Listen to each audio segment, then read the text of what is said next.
Good evening everyone. আচ্ছা, তোমরা অনেকে আমাকে কনফিউশন একটা, তোমাদের মধ্যে অনেকে কনফিউশন আছে, দিয়ে আমাকে মেসেজ করি দাদা ফর্ম ফিল আপ কখন হবে। দেখো, যারা এই ভেবে প্রিপারেশান নিচ্ছ যে ফর্ম ফিল আপের পরে তোমরা প্রিপারেশান শুরু করবে, তাহলে কিন্তু তোমাদের ক্ষেত্রে বলে রাখি, আগেই তুমি ফেল হয়ে গেলে, মানে তোমাদের দ্বারা কিচ্ছু হবে না।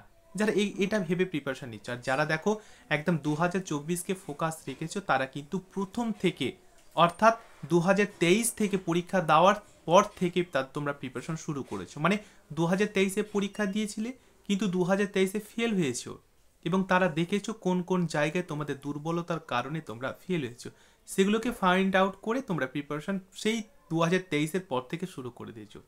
তো তাদের জন্যই আর কি দু চারটি কথা, এবং তাদের জন্যই 2024 কিন্তু ওয়েট করে আছে।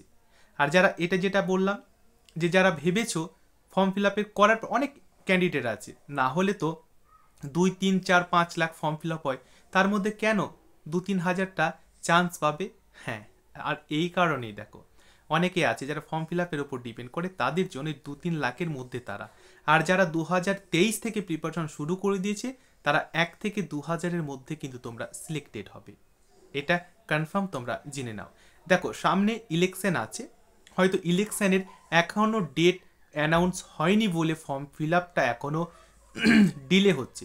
এবারে দেখা যাচ্ছে যে কোনো কারণবশত নির্বাচন বা ভোট প্রক্রিয়াটা যদি সেই এপ্রিল মাসে যদি হয়ে যায়, বা জুন জুলাই মাসে হয়ে যায়, তাহলে তো একটা মানে হ্যাফাজ্যাট হয়ে যাবে।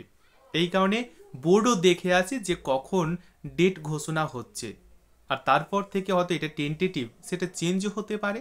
ঠিক আছে, এই কারণে একটু ডিলে হচ্ছে, তবে ডিলে হোক আর এখনই ফর্ম ফিল আপ হোক, সেদিক দেখে লাভ নেই। তোমার ফোকাসটা যাতে একদম স্ট্রং থাকে, সেই ব্যাপারটা তোমাকে কিন্তু দেখে রাখতে হবে, যাতে তোমাদের কোনো কমতি না হয়। আমি তোমাদের জন্য ইউটিউব প্ল্যাটফর্মে ক্লাস করাচ্ছি, সেগুলো অবশ্যই তোমরা প্রত্যেকটা ক্লাস দেখে নেবে। এরপরেও যদি তোমাদের কোনো কনফিউশন থাকে, তাহলে অবশ্যই আমাকে কিন্তু কমেন্ট সেকশনে জানাবে।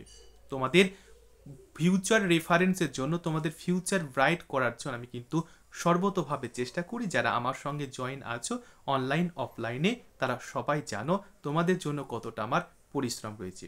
তোমাদের কনফিউশন দূর করার জন্য ছোট্ট করে একটা ভিডিও ক্রিয়েট করলাম, এবং সবাইকে অল দ্য বেস্ট।